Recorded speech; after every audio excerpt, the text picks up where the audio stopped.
Hola a todos, mi nombre es Gabriel Sarti y esto es Un elefante en la sala. Sean todos bienvenidos.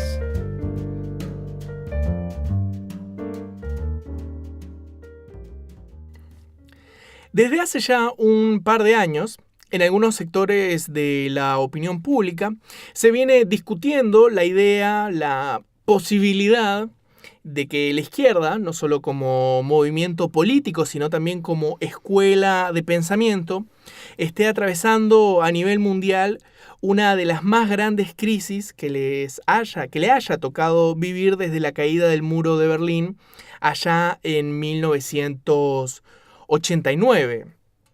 Basta con echar un rápido vistazo por los presidentes que hoy en día gobiernan Iberoamérica para descubrir que aquel movimiento surgido a finales de los 90 de la mano del presidente venezolano Hugo Chávez, ese famoso socialismo del siglo XXI, el cual incluso llegó a gobernar en gran parte de la región, se encuentra hoy en pleno retroceso y arrinconado por completo en Bolivia, Nicaragua y Venezuela, en donde sobrevive gracias al autoritarismo, si es que no también a la violencia y el chantaje más extremo.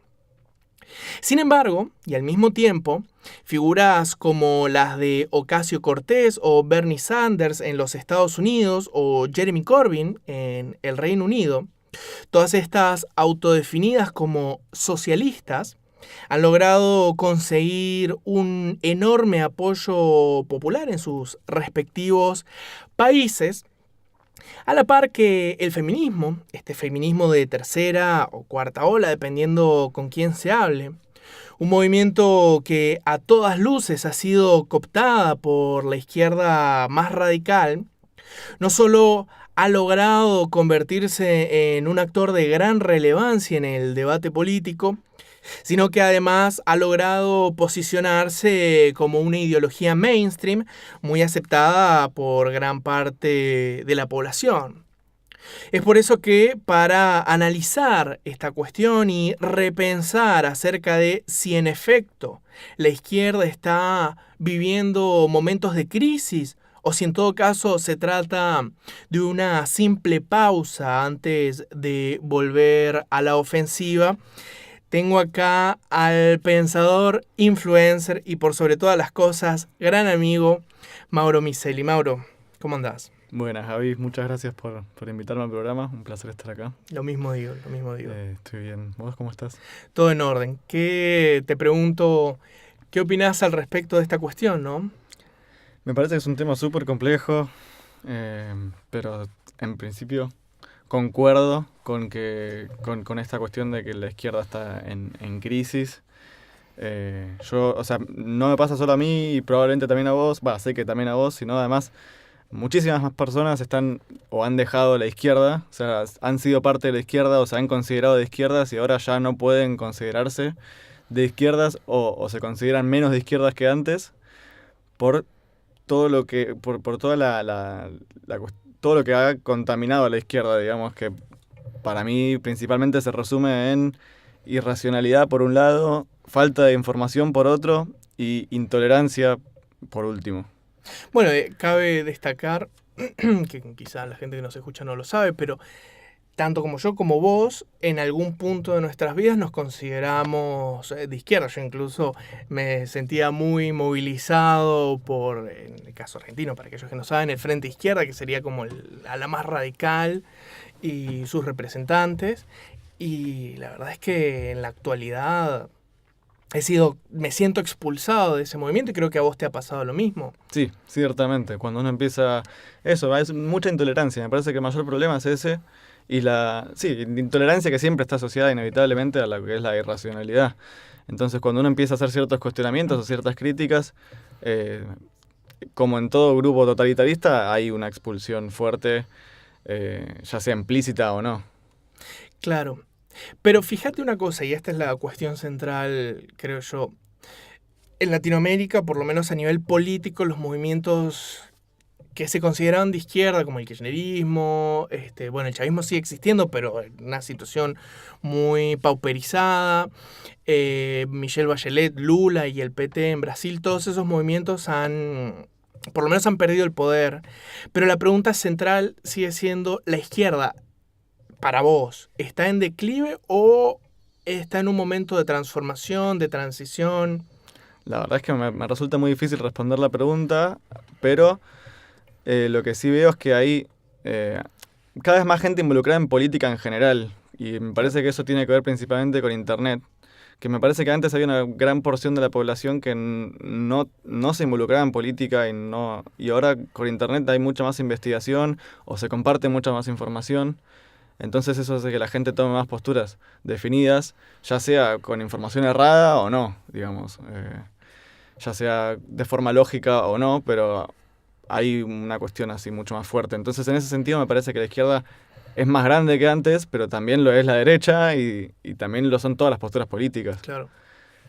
Claro. Vos cuando hablas de antes, cuando, por lo menos en tiempos históricos, ¿a cuándo te referís? Porque si uno piensa lo que fueron las juventudes en los 60 y en los 70, uno lo que ve es una gran presencia de jóvenes involucrados en política, en cuestiones internacionales, ¿viste? Todo lo que fue el movimiento hippie, el mayo del 68, las Panteras Negras, el movimiento de derechos para los afroamericanos en Estados Unidos. O sea, había como una cuestión... Sí, me refiero no tanto a eso, sino a las últimas décadas o sea, después de eso, Después justamente. de eso. Sí, en donde justamente hubo, me parece que un declive de lo que es el involucramiento político y ahora es como que eso me parece que está en auge y por un lado me parece que está buenísimo, pero por otro lado, bueno, tenemos que aprender a ser más tolerantes, más racionales, investigar más las evidencias, ser menos colectivistas en el sentido de pensar a la sociedad como grupos más que como individuos,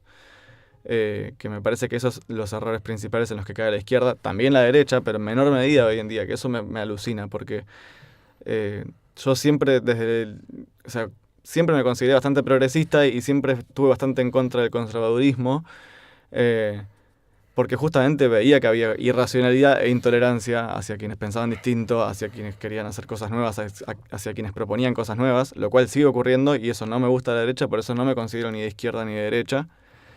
Pero hoy en día creo que eso está más presente en la izquierda que en la derecha, lo cual es loquísimo. Y esto está pasando no solo en español, digamos, no solo en Iberoamérica, sino en el mundo...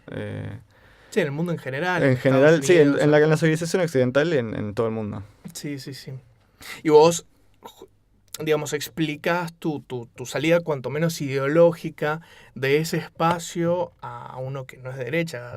Bueno, yo porque te conozco sé que sos liberal, pero explicas ese movimiento ideológico a partir de eso, ¿no? De la violencia o de la intolerancia. ¿Vos lo justificás desde ese lado o hay otras cuestiones? Son dos cosas. Por un lado es eso, Uh-huh. y por otro lado es que simplemente yo me empecé a informar más. Y la verdad es que la gran mayoría de la gente, ya sea de derecha o izquierda, no está muy informada sobre casi nada. Porque simplemente, a ver, estamos a full en nuestras vidas haciendo un montón de cosas. Hay que dedicarle tiempo a la investigación, no es fácil. No cualquiera le dedica tiempo, pero bueno, a mí, como a vos, nos ha picado el bicho de la curiosidad y de empezar a cuestionar y salir de toda categoría y decir, a ver, más allá de si es izquierda o derecha, ¿cuál es la verdad sobre cada tema? Entonces también podemos tener posturas que, si las expresamos, gente de derecha nos va a decir que somos progres y gente de izquierda, y otras ideas que si las expresamos, gente de izquierda nos va a decir que somos súper conservadores. Y a mí lo que me importa en cada caso es la lógica de las evidencias más allá de toda etiqueta. Que obviamente es un trabajo que cuesta y uno se va dando cuenta de errores y uno sigue aprendiendo, ¿no? No es que tomo una postura definida y ya. Siempre estoy abierto a cambiar de postura, incluso con los sesgos que tengo que hacen que a veces cueste cambiar de postura y todo. Sí, por supuesto. Bueno, todos tenemos sesgos en ese sentido, pero creo yo lo que me gustaría que analicemos en este caso es ¿cómo explicarías vos el ascenso de Bolsonaro en Brasil, de Trump en Estados Unidos, el auge que está teniendo Vox en España? ¿a qué lo explicarías, no? Porque se entiende que si no ganó el PT en Brasil, si no ganó Cristina en Argentina, o mejor dicho, si perdieron, si perdió el Partido Demócrata en los Estados Unidos, que son, en todo caso, quienes representan de manera política los ideales de izquierda, bueno, ¿qué es lo que está pasando? ¿Cómo lo entenderías vos? ¿O qué lectura le das vos a esa situación? Y yo creo que cada país tiene su situación particular, pero en líneas generales creo que hay ciertas cosas en común, si no en todos, al menos en la mayoría de los casos, que es que la izquierda estuvo en el poder y lo hizo y lo desaprovechó en algún punto y hizo una muy mala administración, de una muy mala gestión, con mucha corrupción, eh, con políticas que justamente son carentes de evidencias y que terminan siendo contraproducentes. Ya sea porque las personas que están en el poder realmente creen en eso o porque saben que simplemente es populismo de lo que es lo que la gente quiere, que son todas estas medidas que la izquierda peca mucho de eso, de ideas que suenan muy lindo en la teoría y que en la práctica no solo no funcionan, sino que son contraproducentes. Y por ejemplo en Brasil, a ver, yo me disgusta bastante Bolsonaro, pero así y todo comprendo, y eso es lo importante, ¿no? Que podamos comprender por qué está pasando esto. Y es que es lógico que después de años y años de decadencia, que es lo mismo que está pasando acá en algún punto, donde hay cada vez más violencia, cada vez más pobreza, cada vez más consumo de drogas, eh, por un tema de corrupción y por malas políticas, es lógico que cuando venga alguien y diga, vamos a poner orden con mano dura, es lógico que la gente lo vaya a elegir. Más allá de si eso es bueno o no a largo plazo, que eso es discutible y es complicadísimo, es lógico que ocurra eso. Bueno, y sin embargo, fíjate que a Macri, en el caso argentino, se lo acusa de ser liberal, de derecha y todo eso, y sin embargo la decadencia no ha terminado con él. Por el contrario, se ha multiplicado, se ha acentuado lo que ya venía. Y sin embargo todos dicen, por lo menos desde sectores de la izquierda, que él es un tipo de derecha, liberal, etcétera. Sí, bueno, Macri, ¿viste? Es una figura tan particular, Macri. Como Es un tipo... muy particular esta cuestión de que todo el mundo... Acá en Argentina, cualquier cosa que se aleje un poquito de la izquierda radical es de derecha. Incluso cuando es la izquierda moderada, digamos, o algo más centrista. Creo que en este caso el gobierno de Macri lo podemos calificar más de socialdemócrata que sí, o sea, una otra socialdemocracia cosa. conservadora. Sí, no sé si muy conservadora que digamos tampoco. Las medidas más... Capaz que tuvo un discurso o una imagen más de derecha, Sí. pero al fin y al cabo en las acciones terminó siendo un gobierno muy similar al anterior, sobre todo en lo que es el ámbito de economía. Sí. Bueno, la máxima prueba de eso es que está por terminar su mandato con retenciones, con más impuestos. O sea, ciertamente no ha habido un corte y empezar de nuevo, que era lo que muchas personas creían cuando asume Macri van a ser 4 años. Claro, no, en la mayoría de las cosas que hizo, sobre todo a nivel económico, hubo más que, o sea, una profundización o como mínimo una continuidad, una continuación de lo que ya venía haciendo el kirchnerismo, lo cual es muy loco y por eso ahora hay tanta gente que, como vos dijiste en el programa anterior, les disgusta tanto el kirchnerismo como el macrismo, digamos, y que quieren otra cosa, lo cual me parece genial.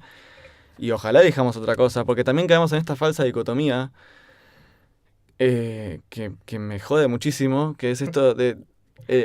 vamos a elegir a uno de los dos porque seguro uno de los dos es el que va a ganar, entonces es una verdad autocumplida, ¿viste? La gente vota como si fuera una apuesta, y no es una apuesta, es un voto. Entonces tenemos que votar aquello en lo que creemos, no aquello en lo que probablemente gane más. Claro. Lo que tenga más chances de ganar. Y bueno, por suerte estaba viendo otras opciones.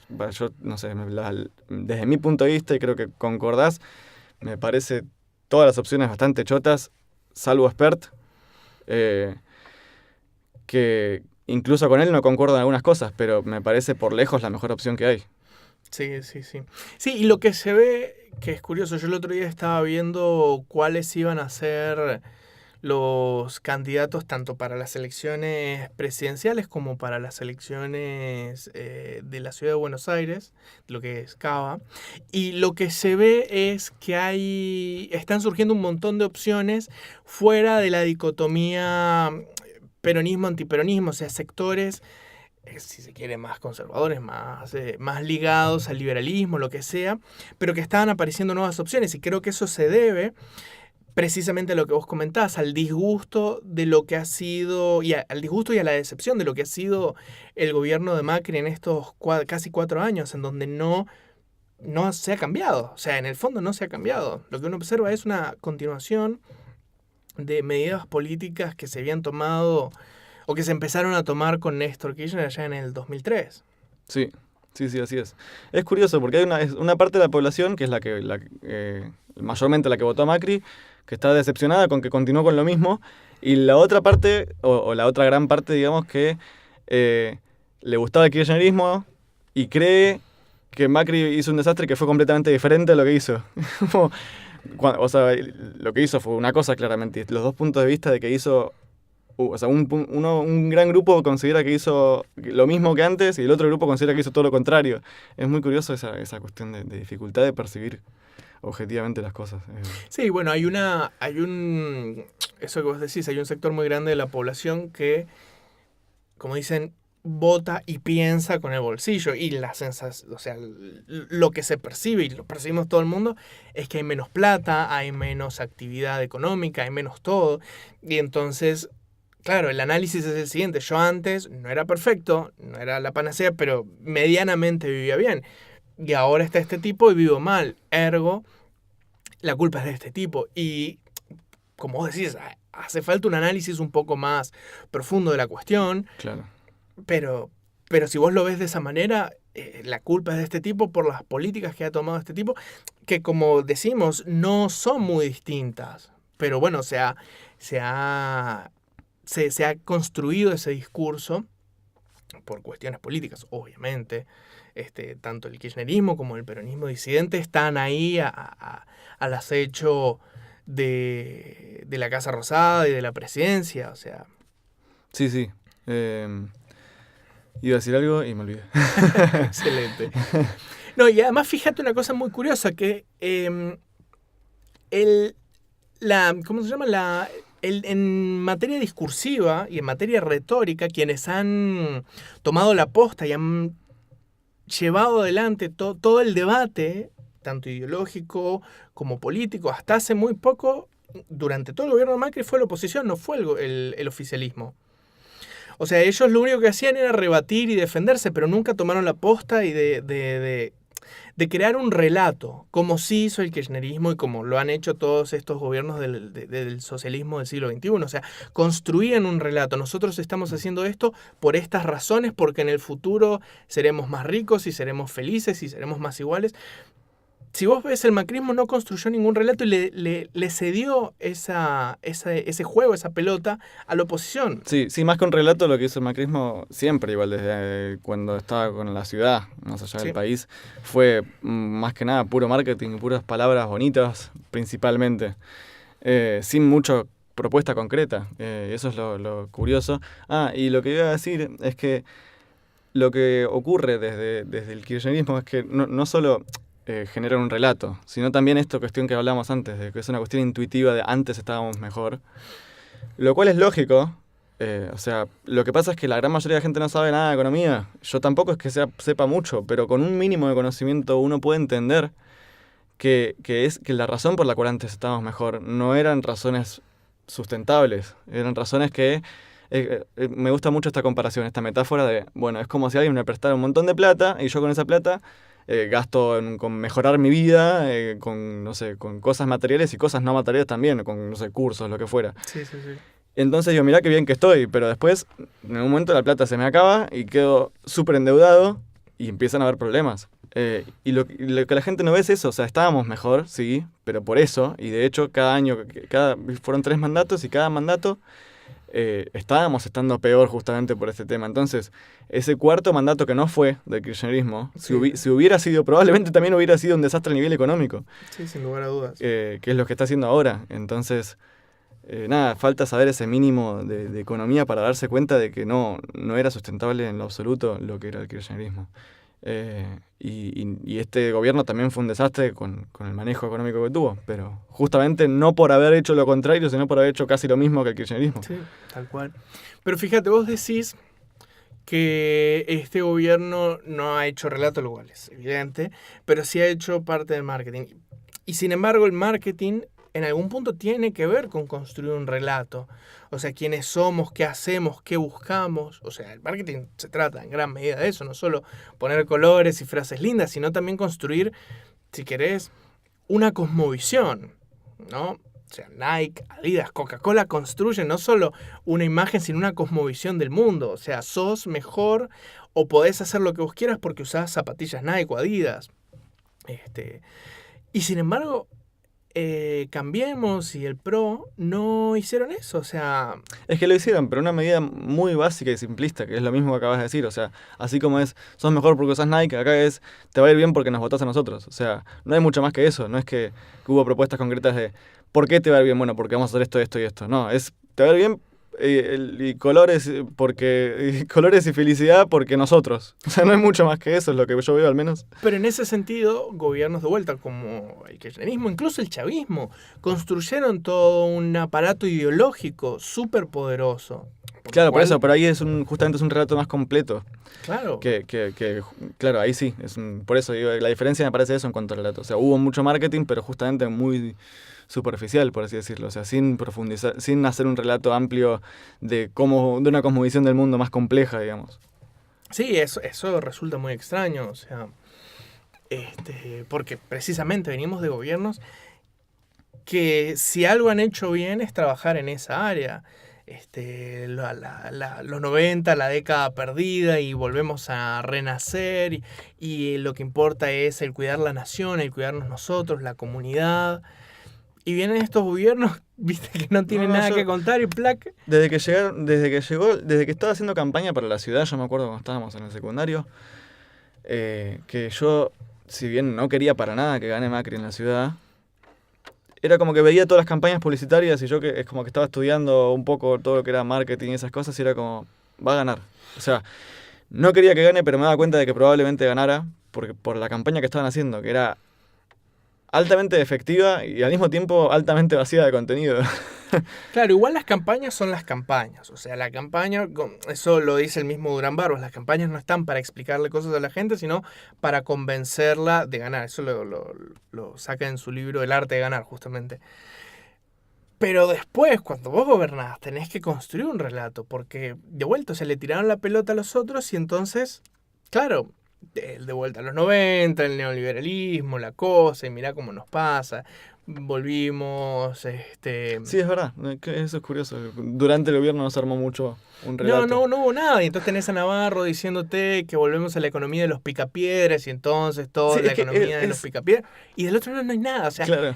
Silencio absoluto. Sí, eso es... Sí, eso es curioso. La otra vez lo escuché de parte de alguien, no me acuerdo si de experto de quién, pero es esto de que como que Macri ganó, no hizo nada y ahora que se acercan las elecciones se está haciendo más. Es como, hizo, bueno, discursos, pero también todo discurso muy vacío. Los discursos son muy vacíos de contenido también. Son muy vacíos de contenido. Palabras lindas y la gente aplaudiendo y un nivel de negación de la realidad que yo nunca vi antes en mi vida en un ámbito tan mainstream. O sea, ¿cómo vas a decir que está todo bien en el nivel económico, que está todo cada vez mejor? O sea, es evidente para todos que no. Y encima la gente que estaba ahí aplaudiendo y apoyando y era como, no puedo creer esto. Sí, bueno. Eso. Cada vez más me pasa en el mundo, como me pasa que a medida que más me informo sobre todo lo que está pasando, me vuelvo a sorprender una y otra vez. O sea, llegan a nuevos niveles que antes mi mente pensaba que eran imposibles. Como cosas que directamente son surrealistas. Es como, wow, no sabía que esto era posible. ¿Como por ejemplo? Como por ejemplo esto, que haya un gobierno haciendo las cosas de esta manera y mintiendo tan brutalmente en un discurso público. Como todo este tema del radicalismo y extremismo, de esto de haber publicado algo en una red social mía y que un montón de personas, decenas de personas me hayan salido a insultar, a agredir, bloquear, incluyendo personas que habían sido amigas en mi vida o que éramos amigos. No sé, un montón de cosas. Hay una polarización muy grande a nivel mundial. En todos lados lo que se percibe es eso. Una gran polarización Y un discurso dialéctico que ha calado súper fuerte, ¿no? Esta cuestión de el pueblo o los buitres, la casta o la gente, la burguesía o la nación, o el patriarcado o el feminismo, o sea, todo es ellos o nosotros. Y Oprimidos y opresores. oprimidos y opresores, o sea, y eso, bueno, eso es obra del marxismo, porque quien crea esa cosmovisión del mundo dividido en burgueses y proletariados, o sea, esa dialéctica de unos y otros, es el marxismo, lo crea Marx. Sí, no sé si lo crea, yo creo que él lo llega a manifestar, pero que es algo que siempre me parece que está presente en la mente humana, digamos, desde siempre, como esta cuestión o sea, esta cuestión simplista y victimista. Pero fíjate que si uno lee pensadores anteriores al siglo XIX, 1800, por ahí, uno ve que no hay esa, no existe, o por lo menos no abordaban el universo desde esa perspectiva de ellos o nosotros, de los buenos y los malos, de una manera tan categórica. Puede ser que haya sido el primero justamente quizás en expresarlo de una forma tan en un punto intelectual o digamos así, que cale en el mundo intelectual, pero creo que justamente se esparció justamente, o sea, parte de la razón por la cual se esparce tan rápidamente es justamente porque toca algo, una fibra de la mente que es justamente muy, muy primitiva, ¿viste? De nosotros versus ellos, esta cuestión tribal, los tribalismos. Y ver las cosas desde ese punto de vista es muy simple. Sí, muy fuerte, muy atractivo. Y muy peligroso, claro, muy atractivo y al mismo tiempo tienen las consecuencias más nefastas. Y fíjate que también esta idea dialéctica del mundo es potenciada por toda la corriente romanticista que también surge en el siglo XIX, esta cuestión de los nacionalismos o de las cuestiones religiosas, o sea, surge la dialéctica de la mano del romanticismo, que además ha sido... O sea, todo el mundo se queja del romanticismo de las feministas porque el amor romántico es un desastre, esa visión de la patria, o sea, la izquierda se queja de los nacionalismos, que son romanticistas, y el resto de la humanidad se queja de esta cuestión dialéctica que es 100% romanticista, ¿no? O sea, nosotros somos buenos y ellos son los malos, claro. Y entonces aparece el populismo con el líder que viene a encarnar ese pueblo con todas las bondades pero oprimido, o sea... Son básicamente ideologías basadas en emociones. Bueno, que es el romanticismo. En vez de basadas en evidencias, ¿no? Que es el romanticismo. Claro, es como hay mucho enojo, mucha pasión y en vez de información, argumentos, reflexión racional sobre las cosas y entender que todo es más complejo, que no es que, a ver, por ejemplo, esto, vamos a un toque el tema del feminismo. Esta cuestión de que esta idea falsa y que es sumamente perjudicial de que la gran mayoría de los varones están más o todos tienen mucho más beneficios y mucho más privilegios y mucho menos problemas que la gran mayoría o todas las mujeres. Y no es así, claramente no es así, es mucho más complejo el tema y tanto varones como mujeres tenemos diferentes problemas y diferentes privilegios y es muy difícil medir si alguno de los dos géneros tiene más privilegios o más problemas o problemas más graves o privilegios más grandes. Es un tema súper complejo y así pasa con toda esta cuestión de los burgueses. Todos los empresarios son malos. No, hay un montonazo de empresarios que no lo son y hasta me atrevería a decir, porque por haber conocido a muchos y por haber investigado sobre el tema, que la mayoría no son malos. En todo caso, a lo sumo a muchos les faltará conocimiento sobre ecología o cosas así. Pero esta cuestión de demonizar un grupo... Sí, además de dividir el mundo en blanco y negro, cuando la humanidad entera somos grises andantes, o sea, no somos ni buenos, ni malos, ni como esos personajes acartonados, ¿viste? De Cartoon Network, que el malo es malísimo y solo hace maldad, va por ahí pisando pollos, porque es malísimo, y el bueno es bondad absoluta. O sea, la gente no es así, no es acartonada, no es encasillada tan fácilmente, o sea... Puede haber unos pocos que sí, pero claramente son una pequeñísima minoría. Pero además la mayoría de la gente... O sea, hay un montón de matices y la gente es tanto una cosa como la otra. O sea, todos tenemos esa dualidad de... bondad y maldad, de autoritarismo y, si querés, democracia. Sí, o ignorancia, y conocimiento, irracionalidad, y Pero sesgos. todos tenemos esa dualidad que además... Toda esa batalla interna que... Claro, y que confluye de manera simultánea, entonces a veces somos un poco de acá y un poco de allá, Sí, y nos equivocamos. y nos equivocamos y tenemos cosas, pero viste que es la dialéctica. O sea, la dialéctica es eso, los buenos y los malos, los burgueses y el proletariado. Además, o incluso hasta hoy en día, desde un lado que me acerco un poco más yo, de esta cuestión también, ¿no? Porque en todo grupo se termina cayendo, o al menos una porción del grupo termina cayendo en estos extremismos. Entonces está también, todos los políticos y todo el Estado es malo también, ¿no? Como también pasa, cualquier dialéctica que corresponda a eso, sea cual sea, es negativa y hay que analizar las cosas más en profundidad. Sí, por supuesto, como todo, porque de vuelta a eso. Es como eso, la cuestión se resume en atribuirle todos los males al otro. Al otro, o ya sea a una persona o a un grupo, ¿no?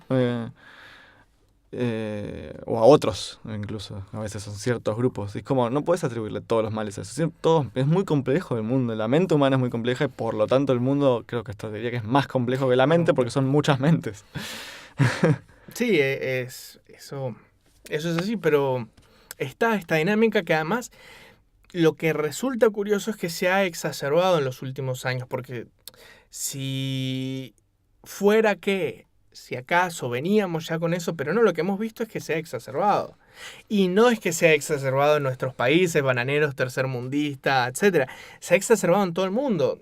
El eslogan de campaña de Podemos en España era la casta, o sea, no, el pueblo y la casta, o sea, la gente común y los políticos ahí, perversos, los empresarios.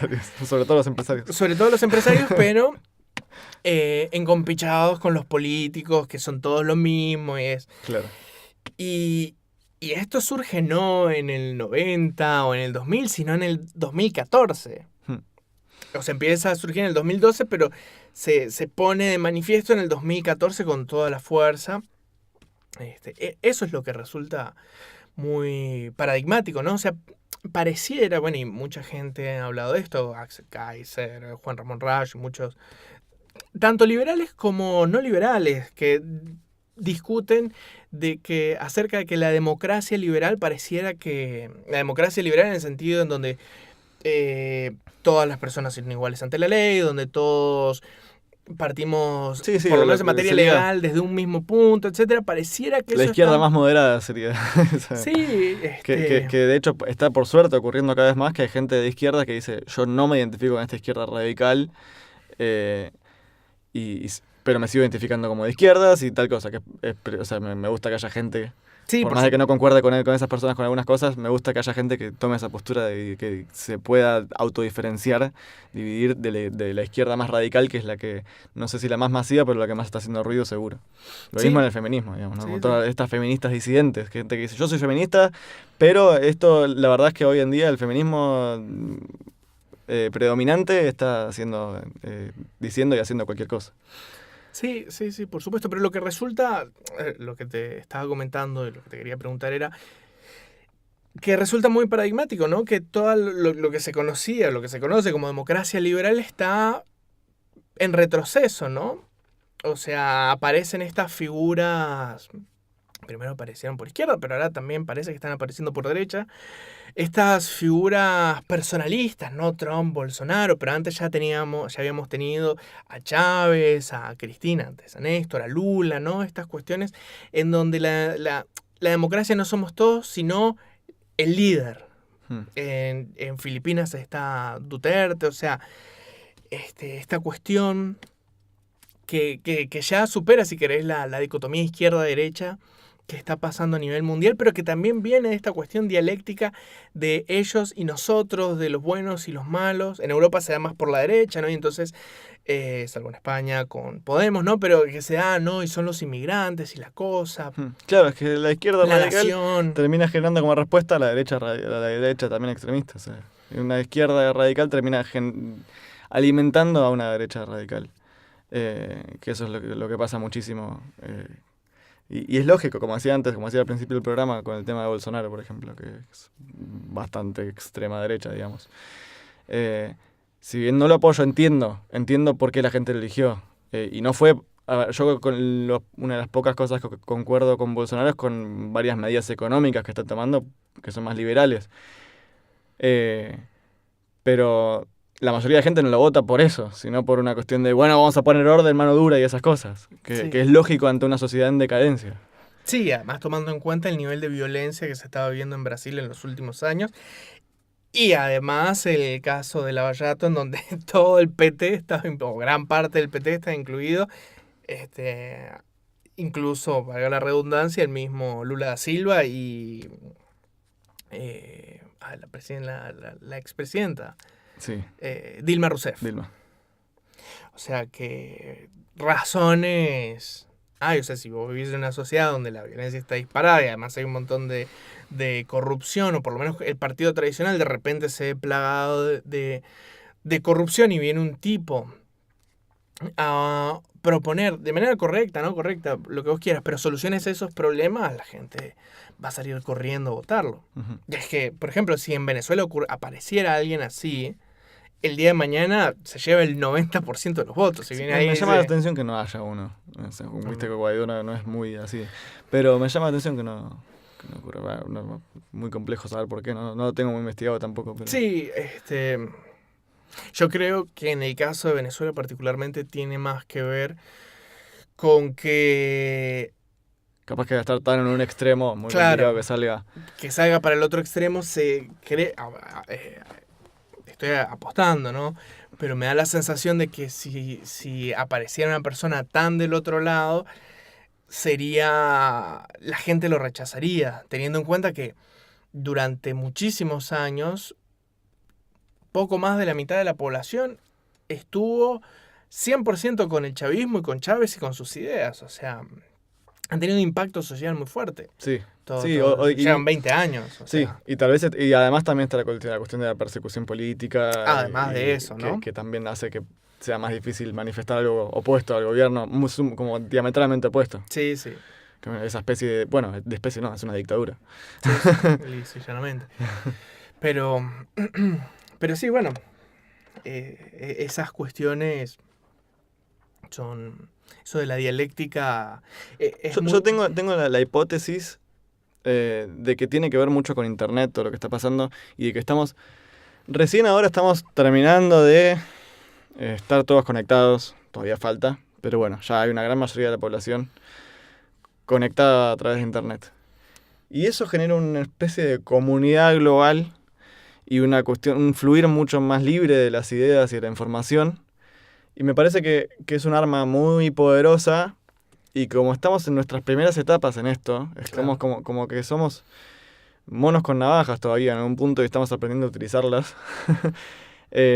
Y esto genera que la gente se involucre más en la política con gente que antes nunca se interesó. Me parece que antes había una gran mayoría de la población que estaba viviendo su vida y no involucrada en temas políticos en general, cosas que tengan que ver, no solo político partidaria, ¿no? Sino todo lo que implique consecuencias hacia el mundo. Sí, ideas, básicamente. Sí, ideas, pero ideas que tengan una implicancia de ética y de las consecuencias sobre el mundo y de qué es bueno y qué es malo y demás. Y me parece que ante eso estamos como en esta etapa de ser bebés, como la mayoría de la gente no sabe cómo investigar bien, no sabe cómo pensar bien, o sea, es loco eso. Yo me he sorprendido, la mayoría de la gente no sabe pensar lógicamente, correctamente, o solamente quizás en ciertos ámbitos de su vida lo hace, pero cuando hablas de ciertos temas se pone en un modo completamente irracional y caen todo el tiempo en falacias lógicas. Y bueno, hay debates y debates y debates por internet, cosa que antes no sucedía, y en esos debates la gente está aprendiendo a diferenciar lo que es una buena fuente de lo que no. Yo también pasé por ese proceso, ¿no? Desde que pasa que me metí muy de chico a debatir. Pero lo que es buenos argumentos, de lo que es un argumento falaz, lo que es una buena fuente, de lo que es una fuente no válida. Claro. La gente pone un artículo cualquiera sin fuentes primarias y cree que es una buena fuente, o no pone fuentes en lo absoluto. O todo el tiempo, lo más común de las falacias es la ad hominem, ¿viste? El ataque, eso está mal porque vos tal cosa o porque la persona que dijo eso tal cosa. Y nada, estamos ahí, para mí estamos evolucionando en ese sentido. Creo que en unas décadas va a haber un mejor y mayor diálogo, o al menos quizás creo eso solamente por una cuestión de no deprimirme. De tener fe. Tengo esa esperanza. Está bien. Bueno, si querés ya para no hacerlo eterno, vamos cerrando por acá, ¿te parece? No, hagámoslo eterno, no mentira, sí, está perfecto. Para que la gente lo pueda escuchar, por lo menos, si tiene Vamos tiempo. a hacer un programa, transmisión en vivo 24 horas hablando para siempre.